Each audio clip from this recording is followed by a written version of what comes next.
What's crack-a-lacking? It's your boy Bro Schmo, just in case you did not know. So we're back again, once again for the mock, where we take a look at someone else's mock draft and, well, I give you my opinions on it. It's important to look at other perspectives, all the different possibilities that can happen in the draft, and the best way of doing that is looking at other people's mock drafts. So we're gonna sit down, take a look at Maurice Jones-Drew, take a look at his mock draft, because his are always so fun.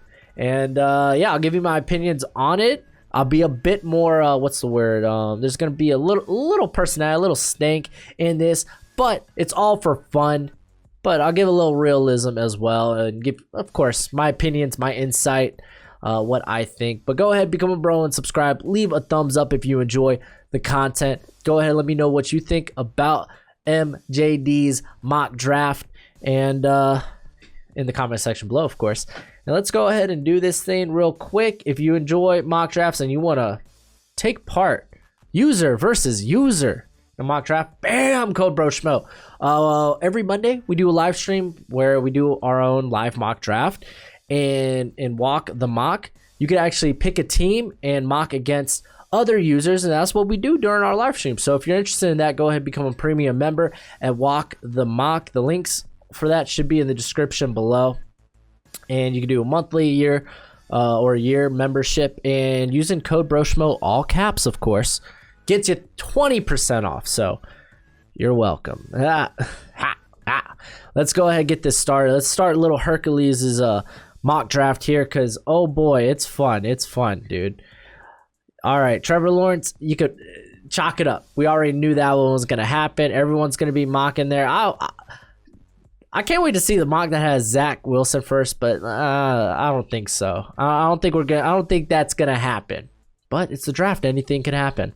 Justin Fields going to the Jets. There are people that are in the camp that prefer Fields to Wilson, so I won't fault him for that if he kind of falls into that category. But I do think the Jets need to go quarterback, so I do think this is the correct position. So no hate, no hate.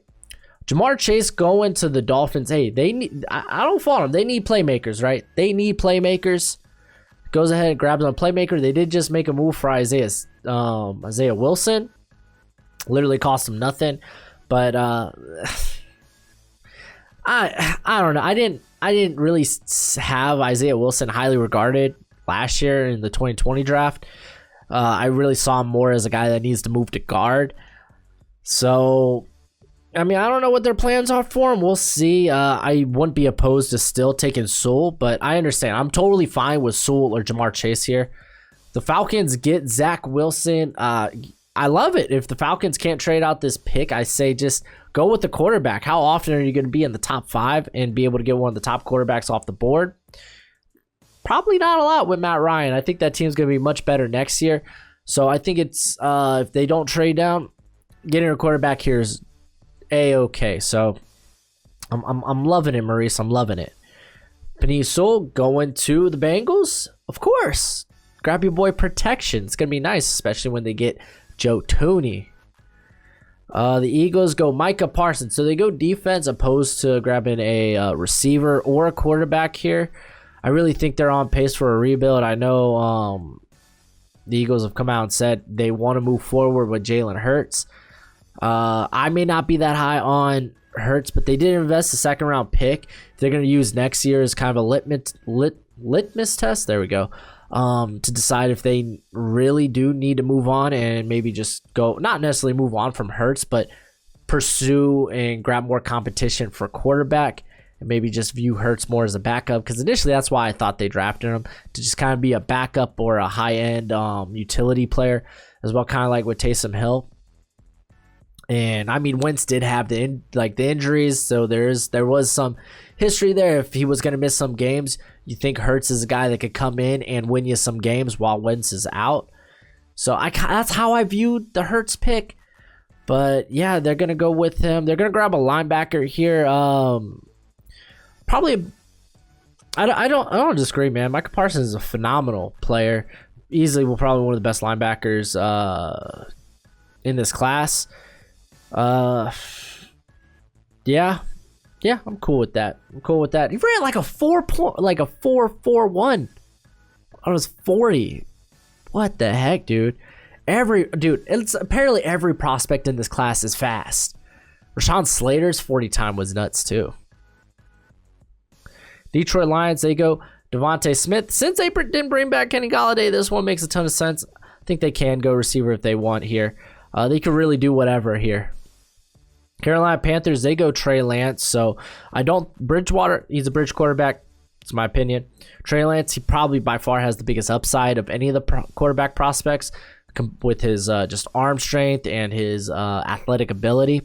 So I get why teams like him. I don't know necessarily if he could start right away, but again, even Maurice here says he could sit behind Teddy while they kind of develop him. I like this, dude. Maurice, dude, this is a great draft thus far. I like this. Caleb Farley going to the Broncos. See, all these picks make sense. Like, he would fit well in Fangio's defense. I've been saying that for a while. He does have a bit more upside compared to Patrick Surtain. So, it's quality, man. It's quality. Now, let's fall off the rails for a bit. Javon Holland going to the Cowboys at 10. Yo, I don't mind. Like, okay, some people view Holland as a second rounder. I could definitely see him going to the second round. I think I'm going to end up having him as a third. I like his ability to potentially play deep as a safety. And I mean, shoot, Maurice even says that. It says play on the outside too, which I don't know about that. He's really only played deep in slot, which he played both of those very good, very well there at Oregon. But top 10, dude. He just took Holland in the top 10? Maybe if this was like a year ago and you're making this mock, like maybe directly after the 2020 draft and you make this mock. But there are some concerns with Holland when it comes to his physicality, how well he will be against the run game if he does play the slot. But I think there is some upside there, him playing deep. So again, this is... Yeah, I mean, I don't know if any of y'all will like the pick. So far, I haven't come around. Like, I haven't seen anyone that likes Holland that much. Like, some will even will justify, oh no, he's still like a late first round pick, which I get it if you like Holland. We haven't seen him in a year, you know, so maybe part of that is like, oh, we haven't seen him, so there might be a recency bias there. But top 10. Jalen Waddle, though, going to the Jets. We're back on the rails, boys. We're back on the rails. Yeah, get Danny Dimes some playmakers. I think this year is kind of, okay, is this guy our quarterback? Patrick Surtain going to the Niners. They're gonna be losing a lot of corners, so I don't mind them bringing in a corner here. It'll be interesting to see where he has Mac Jones. I feel like after the Niners pick, Mac Jones suddenly, he's gonna, I feel like he's gonna fall somewhere between 12 and 20 in this class. Like, some teams like him, some teams don't. It'll be interesting nonetheless, but pick makes total sense. Rashawn Slater going to the Chargers. Yep, I think that's kind of one everyone's kind of penciling in there, just because he can play a variety of different positions, allegedly. But yeah, he looks pretty good at his pro day though. Very athletic. Gregory Rousseau going to the Vikings. This one was one everyone was kind of penciling in as well, because he's got that Zimmer upside that Zimmer just loves. So I do think they need to address the defensive line, whether it's on the interior or the edge. So I can see this. So far, benefit of the doubt, Javon Holland, I'll give you a wash on that, man. I got you, Maurice, dude. I loved you when you played for the Jags, man. Dude was a monster. Kyle Pitts, it's wild he falls this far, because like people are projecting him anywhere between 4 and 15. But it doesn't look like anyone's really projecting him past 15. I think that becomes a bit ludicrous. Some team's gonna get him. Like, he's very, very good. Best tight end prospect we've seen in recent memory. So, yeah, Patriots get an actual playmaker, which is nice. It'll be interesting to see what they do at quarterback, though, in free agency. But hey, man, I'll bet for the doubt. Good players fall in the draft. It happens every year. So, I get it. JC Horn going to the Cardinals. This one's kind of like if Patrick Peterson or Patrick Surtain's not here. It's kind of an easy one to pencil in. So that, or like it'd be nice if a Jalen Waddle falls here. But I've done the same in my draft. So yeah, it totally makes sense. Kwity Paye going to the Raiders. Again, Gus Bradley, you don't blitz, so you better have very good pass rush on the D-line. They got the Dolphins going Najee Harris. I don't love it. I get a lot of people are mocking it and be like, oh, Dolphins, they're a running back. They did just fine last year in the run game. Like, and a lot of people really love Najee in the first, so it's like, okay. I won't fall. And our boy Little Hercules, he's a former running back. He's got probably a soft spot for running backs. I understand. I just think there's better value to be had at this pick, which I find it pretty funny that he says at this spot value-wise, this is the best player, like the best player in the draft at this spot value-wise. I'm like, I don't know. I kind of disagree. You could get a variety of different guys at this pick. Darius Saw, JOK, Xavier Collins, like literally a variety of different guys I'd rather have than Harris. I love Harris though. Just y'all know how I feel about running backs. Mac Jones going to the football team. They really only have Heineke. Jones, I think, can immediately challenge for the top quarterback spot. A lot of people are like, oh, he doesn't really fit what Ron Rivera looks for. Yes, but when it comes to quarterbacks, you kind of look at these guys and be like, okay, what can he do and how can we best use his skill set? Because I think Jones can be a quality starter in the NFL. So I don't think that'll stop teams from not drafting and be like, oh, he doesn't fit our scheme. I think you kind of like, I think we're more willing to take guys that may not naturally like fit our scheme, but we try to scheme around them, especially if they're exceptionally talented.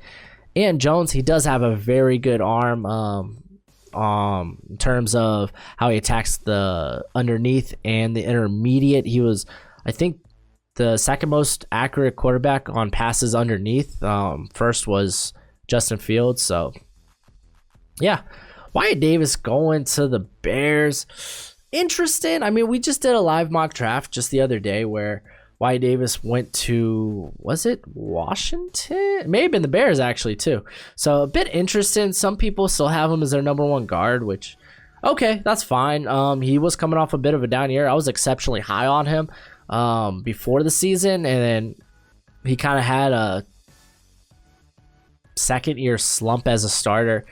So if you still pencil him in as your first guard, that's fine. I think the Bears probably need tackle a bit more because it sounds like it doesn't look like Massey's coming back. So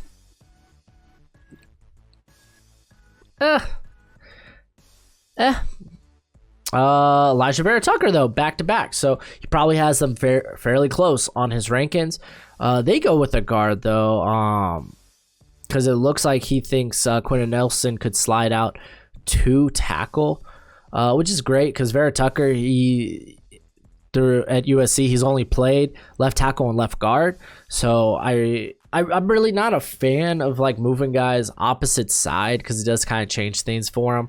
Not that there's good cases where that kind of doesn't matter. Jedrick Wills, he was mainly played right tackle, and he came in and slotted in just perfectly fine at left tackle. So that's not always the case. That's just kind of me personally. I feel like it's easier for guys to translate that way. So, but he goes with that there. So essentially, you're using this to shore up your line. I would love a playmaker. I mean, I think a Rashawn Bateman's a great pick here. Even an edge, they could use that. Again, free agency is going to change a lot of this. So. Jalen Phillips going to the Titans. They need edge rush. They need to rush the passer. They do a pretty crappy job of it. So, Travis Etienne going to the Jets. I will give you the benefit of the doubt once again because Etienne is a beautiful scheme fit for the Jets. And when it comes to running back production, analytically, there's three things that indicate very good production, and that's a banger of offensive line, which you're working on, Jets. Scheme, check. And down in distance, which, of course, that's situational. But, yeah, I think this is fine. You got Justin Fields, too, so I think you could do a lot of creative things with that tandem. So I understand. I understand that. So I'm not gonna fault you on that. I really can't. I can see 2 running backs going in this first round. If I were to do a predictive mock draft, I'd probably throw a running back, maybe even 2 in the first round. But after free agency, it's a bit easier to do predictive. So we'll get there. Jalen Mayfield going to the Steelers. I think this is the right call. Definitely, they need to go tackle. I think they need to protect Big Ben. I don't really think they have the luxury to go anywhere else, whether that's defense. It'd be nice if they go quarterback, but I think they have to. If they're really like going to make a run at something next year and they think Big Ben's not going to be the same Big Ben at the end of the season, get protection for Big Ben. They will need a center, depending on how they clear up some of their cap. They might be able to make a move like that in free agency, but probably not. And the Jacksonville Jaguars, they go Christian Barmore, which, hey, that's fine, man. Barmore's my top interior player. I think he goes as high as 14. So, makes sense. I'm cool with that. JOK going to the Browns. He can do a lot of different things. He can be kick him out to the slot, where he actually played a lot of his snaps there at Notre Dame last season and was in the slot, though college version of the slot's a bit different. You get a bit more room to move. It's not as congested. So it's a bit easier to make plays in the backfield. Opposed to the NFL, you're going to get swarmed.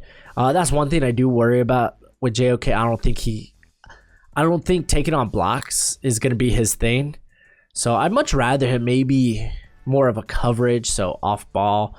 I only really kick him into the slot if you really see it as a passing down. I'm not kicking him in the slot to cover a tight end if they got 2 tight ends on the field, So it's like that's not where I'm going to have him in my sub package out there. So yeah, I like the pick though. I like the pick a lot. I think it's great value. I'm very high on JOK.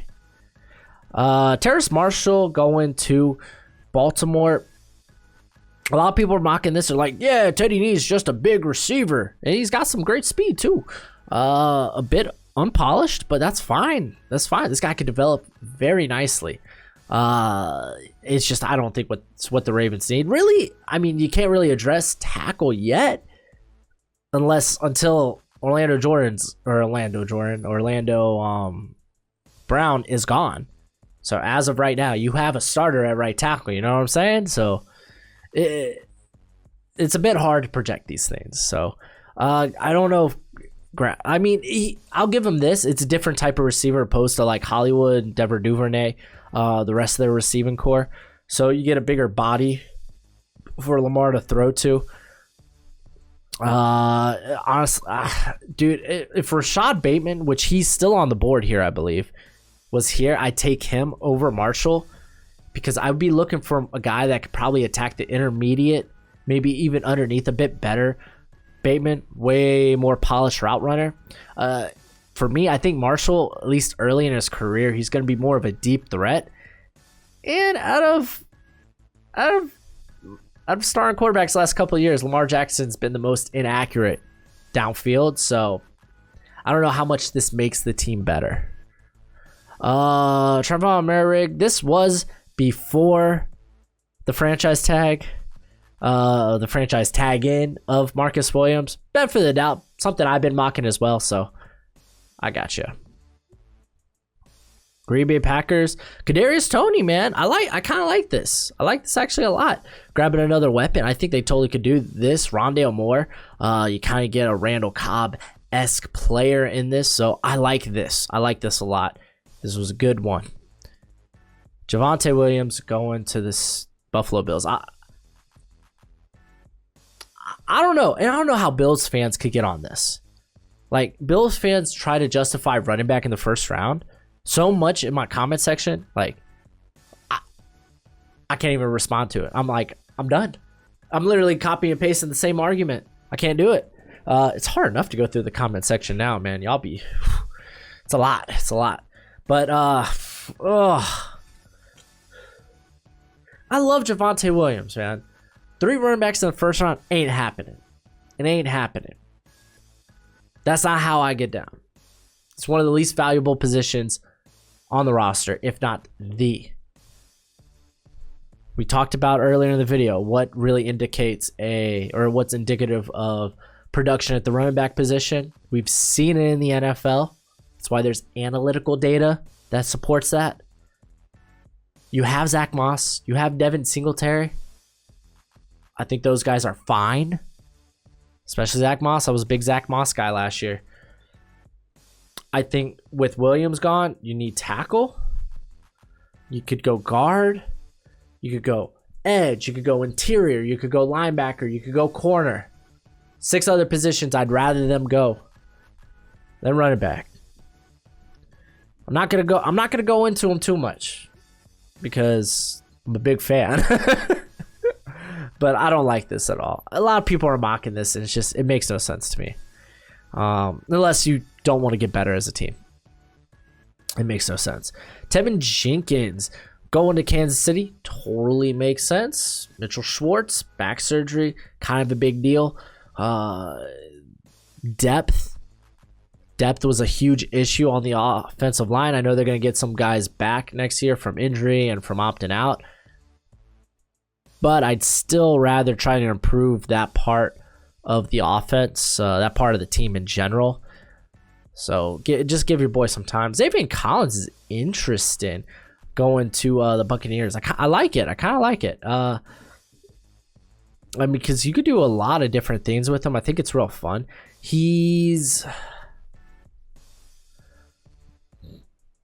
I don't know if you do anything different, though. Because I feel like they got that role with Devin White. That's kind of the role he's been playing a bit. So I don't know, unless you kind of see him as a pass rusher. I know he's got solid coverage skills, but maybe you see him as a Barrett replacement. Maybe. I don't dislike the pick. I think it's good value here. But overall, I actually didn't mind this mock draft one bit. It wasn't our boy Charles. Charles was trifling. I think this one, I could see some of this happen. I'm just gonna say it. I'm not seeing 3 running backs the first round. Ain't happening. Quote me on it, man. Because if it happens, then just tear into me. Just do it. I always talk about how anything can happen in the draft. So if that happens, just have at it. Just a few takes I disagree with. I think the Holland one, I'm not gonna lie, that's a bit bigger than 3 running backs. You could get him with your second pick in the second, or your first pick in the second round. I'm not gonna lie to y'all. I think he might be around in the 3rd round when your pick is up, Dallas. So this one was, I think, in my opinion, a bad pick. But that's it for the video. Go ahead, do the YouTube thing.